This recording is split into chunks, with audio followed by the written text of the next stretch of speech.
அன்பர்களே வணக்கம். இன்றைக்கு நம்ம வீடியோ தொகுப்பில் எதை பற்றி நம்ம பார்க்க போகிறோம் அப்படின்னா, மாந்திரிகத்தில் ஒரு சூட்சம ரகசியத்தை பற்றி தான் நம்ம இன்றைக்கி பார்க்க போகிறோம். அந்த சூட்சம ரகசியம் என்ன அப்படின்னு வச்சுக்கோங்க. நம்மெல்லாம் நினச்சிருப்போம் மாந்திரிகம் அப்படின்னா ஒரு மந்திரத்தையோ ஒரு எந்திரத்தையோ யூஸ் பண்ணி சும்மா ஒரு மந்திரத்தை சொல்லிட்டு அந்த எந்திரத்தை சுருட்டி தாயத்துக்குள்ளேயோ சில விஷயத்த பண்ணுனா அது நம்மளுக்கு வேலை செய்யும் அப்படின்னு சொல்லி நம்ம நினச்சிக்கிட்டு இருக்கோம். அது கிடையாது. அதுக்கும் அப்பாற்பட்டு ஒரு விஷயம் இருக்குது. என்ன அப்படின்னு வச்சுக்கோங்க. மந்திரம், யந்திரம், தந்திரம், இந்த 3 விஷயம் இருக்குது. இந்த 3 விஷயமும் ஒழுங்கான முறையில் செயல்பட்டால் மட்டும்தான் அந்த விஷயம் முழுமையாக நம்மளுக்கு பலன் தரும். சரிங்களா? அதாவது யந்திரம், மந்திரம், தந்திரம். இந்த யந்திரம் அதாவது ஒரு தெய்வத்துக்குண்டான யந்திரத்தை முதல்ல நம்ம உருவாக்கணும். அந்த யந்திரத்தை உருவாக்கின பிறகு அந்த யந்திரத்துக்கு மந்திர சக்தியை நம்ம ஃபஸ்ட்டு கொடுக்கணும்.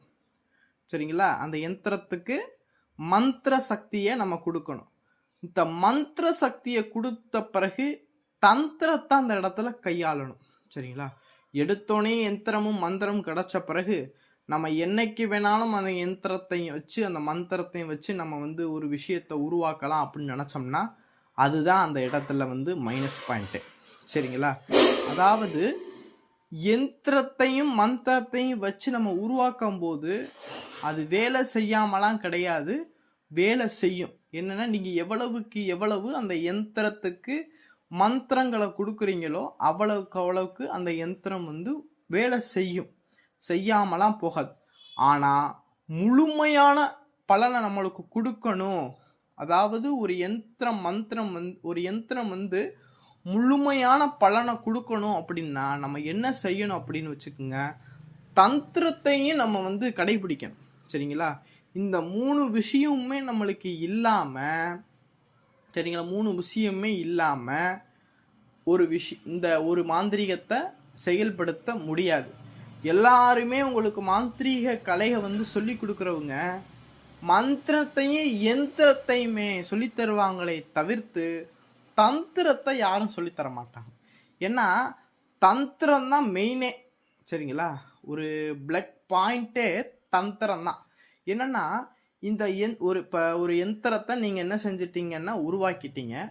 அந்த யந்திரத்துக்கு அந்த மந்திரத்தை கொடுக்கறதுக்கு தயார் பண்ணிட்டீங்க. தந்திரம் அப்படின்னா என்ன அப்படின்னா, இந்த யந்திரம் மந்திர பூஜையை என்னைக்கு நம்ம தொடங்குறது அப்படிங்கிற அந்த சூட்சமத்தை நம்ம தெரிஞ்சுக்கணும். அதுதான் தந்திரம். சொல்கிறாங்கள்ல, தந்திரமாக வேலை பார்க்குறான்ப்பா அப்படின்னு சொல்லுவாங்கள்ல, அது மாதிரி அதாவது இந்த இப்போ வசிய கலைக்குன்னா இந்த வசியத்துக்கு என்ன மூலிகையை நம்ம பயன்படுத்தினோம்னா சீக்கிரம் நம்மளுக்கு அது நம்மளுக்கு பலன் தரும் அப்படிங்கிற அந்த தந்திரத்தை நம்ம தெரிஞ்சுக்கிட்டோம் அப்படின்னா அதோடைய முழுமையான விஷயத்தை நம்ம பெற முடியும். அதே போல் சில பூஜை முறைகளை தந்திர சாஸ்திரத்துப்படி இந்த நாளில் தான் பண்ணணும், இந்த நாளில் பண்ணினாத்தான் அந்த விஷயத்தை நம்ம செயல்படுத்த முடியும். சில மூலிகைகள்லாம் காத்திருக்கணும், அந்த நாள் வர்ற வரைக்கும் காத்திருக்கணும். சரிங்களா? சும்மாலாம் தேவைப்படுற நேரங்களில் போய் அந்த மூலிகையை பறித்து நம்ம மை அரைச்சோம்னாலும் அது சில வேலை செய்யாது. சரிங்களா? வருடத்திற்கு ஒரு முறை தான் வரும் அந்த நாள். அப்போ மட்டும்தான் போய் அந்த மூலிகை அதுக்காக காத்திருந்து அந்த மூலிகையை பறித்து மையெல்லாம் அரைக்கக்கூடிய விஷயம்லாம் இருக்குது. சரிங்களா? அதே போல் ஒரு வசியம் எந்திரம் உருவாக்கிட்டோம், அந்த வசிய கலையை நம்ம பிரயோகம் பண்ணணும் அப்படின்னா அதுக்கு உண்டான தந்திரத்தையும் நம்ம யூஸ் பண்ணணும். தந்திரத்தை நம்ம யூஸ் பண்ணால் மட்டும்தான் அது முழுமையாக நம்மளுக்கு பலன் தரும். சரிங்களா? எடுத்துக்காட்டுக்கு ஒரு உதாரணத்துக்கு ஒரு எந்திரத்தை ஒரு விஷயம், அதாவது வசிய எந்திரம்ங்கிறத அதே எந்திரத்தை ஒரு 2 எந்திரமாக எழுதுவோம். எழுதிட்டு ஒரு எந்திரத்தில் 508 மந்திர உருவம் நம்ம கொடுக்குறோம். இன்னொரு எந்திரத்தில் 10,008 மந்திர உருவம் நம்ம கொடுக்குறோம். இந்த 2 எந்திரத்தையுமே கொடுப்போம். எந்த எந்திரம் வந்து சீக்கிரம் வேலை செய்யும் அப்படின்னா, நம்ம 10,008 உரு கொடுத்தோம் பாருங்க, அந்த எந்திரம் தான் என்ன செய்யும்னு வச்சுக்கோங்க, ரொம்ப ஃபாஸ்ட்டாக ஒர்க் ஆகும். ஏன்னு வச்சுக்கோங்க, எந்த அளவுக்கு மந்திர சக்திகள் வந்து அந்த எந்திரத்தில் வந்து கூடுதோ அந்த அளவுக்கு தான் அது சீக்கிரம் ஆக்டிவேஷன் ஆகும். சரிங்களா?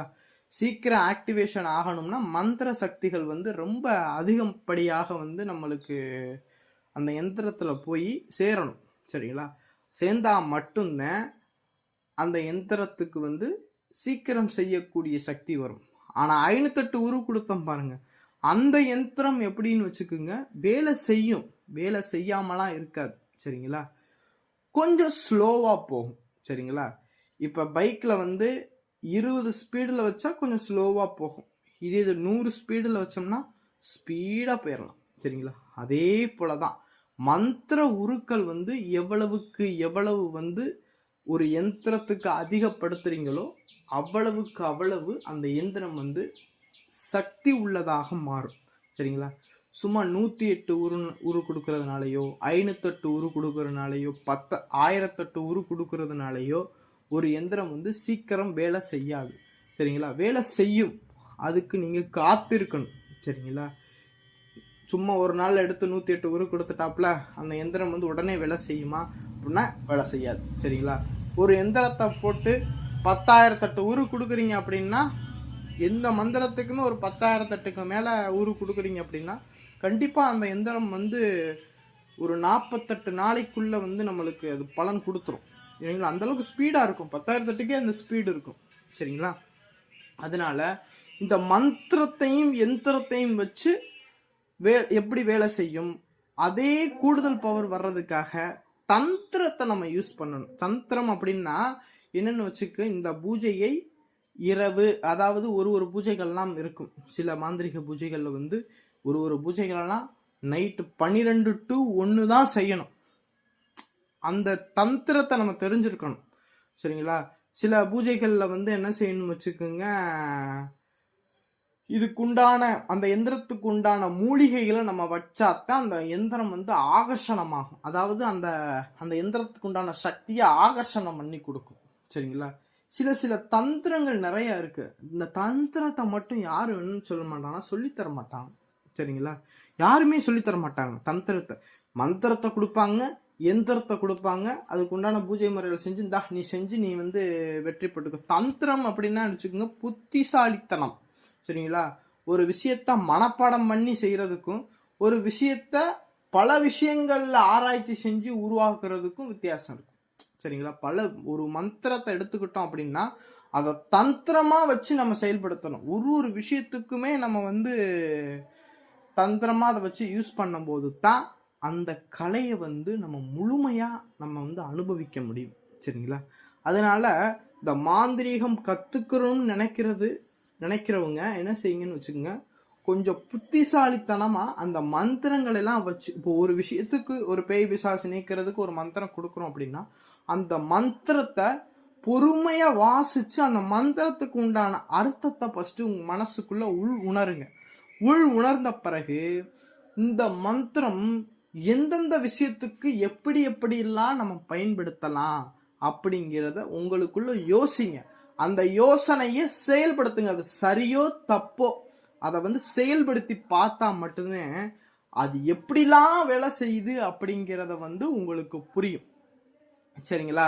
சில இடம் அந்த காலங்கள்ல எல்லாம் வச்சு பார்த்தீங்கன்னு வச்சுக்கோங்க, யந்திரத்துக்கு இப்படித்தான் பூஜை பண்ணணும், யந்திரத்தை இப்படித்தான் எழுதணும் அப்படிங்கிறதெல்லாம் இருக்கு. ஆனால் இப்போ உள்ள காலகட்டங்களில் எப்போ வேணாலும் யந்திரங்கள்லாம் எழுதுறாங்க. சரிங்களா? அதெல்லாம் வந்து ஒரு விஷயங்கள் மாறப்போகிறதுனால அந்த விஷயங்கள்லாம் தெரியுது. சரிங்களா? அதனால் ஒரு மந்திரம், யந்திரம், தந்திரம் எப்படி வேலை செய்யுதுங்கிறத இப்போ முழுசாக தெரிஞ்சுக்குங்க. இந்த வீடியோ பதிவு பிடிச்சிருந்துச்சு அப்படின்னா நம்மளுடைய சேனலை வந்து லைக் பண்ணுங்கள், சப்ஸ்கிரைப் பண்ணுங்கள். நன்றி, வணக்கம்.